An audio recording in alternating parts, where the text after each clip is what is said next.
2026-27 academic year కి admissions ని ఆహ్వానిస్తుంది పల్లవి engineering college. నాక్ ఏ గ్రేడ్ గుర్తింపు, అత్యాధునిక మౌలిక సదుపాయాలు, 91% పైగా ప్లేస్మెంట్ సక్సెస్ రేట్ తో టాప్ ఎంఎన్సీ కంపెనీలో ఉద్యోగ అవకాశం. అడ్మిషన్ల కోసం 9247528134, 9247528135 నంబర్స్ ని ఈ రోజే సంప్రదించండి. ఇస్రోలో ఏం జరుగుతోంది?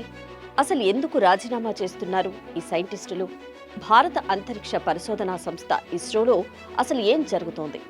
చంద్రయాన్ 3తో ప్రపంచాన్ని ఆశ్చర్యపరిచిన అదే ఇస్రో నుంచి ఇటీవల 100 మందికి పైగా సీనియర్ సైంటిస్టులు, ఇంజనీర్లు రాజీనామా చేసినట్లు సమాచారం వెలుగులోకి వచ్చింది. ఈ పరిణామంతో కేంద్ర ప్రభుత్వం వెంటనే రంగంలోకి దిగి సైంటిస్టుల రాజీనామాలపై కొత్త నిబంధనలు తీసుకొచ్చింది. అసలు ఇంతమంది ఎందుకు ఇస్రోను వీడుతున్నారు? దేశంలోని కీలక స్పేస్ మిషన్లపై దీని ప్రభావం ఉంటుందా? పూర్తి వివరాలు ఇప్పుడు తెలుసుకుందాం. విశ్వసనీయ సమాచార ప్రకారం ఇటీవల కాలంలో దాదాపు 100 నుంచి 120 మంది వరకు సీనియర్ సైంటిస్టులు ఇస్రోను విడిచిపెట్టారు. వారిలో బెంగళూరులోని యుఆర్ రావు శాటిలైట్ సెంటర్ నుంచి ఎక్కువ మంది, అలాగే తిరువనంతపురంలోని విక్రమ్ సారాభాయ్ స్పేస్ సెంటర్ నుంచి కూడా పలువురు రాజీనామా చేసినట్లు తెలుస్తోంది.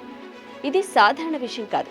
వీరిలో చంద్రయాన్ 3, LVM-3 రాకెట్, స్పాడెక్స్ వంటి కీలక ప్రాజెక్టులో పనిచేసిన అనుభవజ్ఞులు కూడా ఉన్నారు.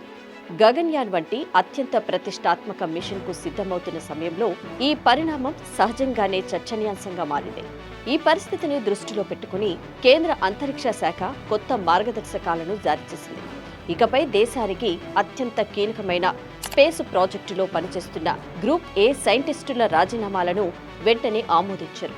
వారు చేస్తున్న ప్రాజెక్టు పూర్తయ్యే వరకు దరఖాస్తులను నిలిపివేసే అవకాశం ఉంటుంది.